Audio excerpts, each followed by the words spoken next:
What is up guys, another site. In this video I'm going to show you how to fix the Steam VR not working. So first you need to head over to a Steam application, and then on the left side you need to click on the Steam icon and then click on settings.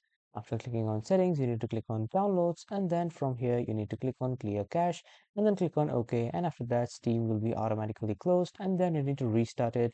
And after restarting here, you just simply need to hover to the library section and then click on home again.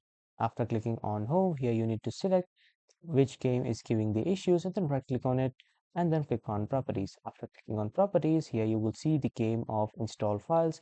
I currently haven't installed this game, that's why it's not showing the section of installed files here. But if you have installed this game, here you will see the installed file section. Simply click on that and then click on view game integrity files, and after that this will scan the files and show you all the corrupted or error files, so you can just simply delete them and then reinstall them, and that will solve your issue. So that was all for this video everyone. Thank you for watching.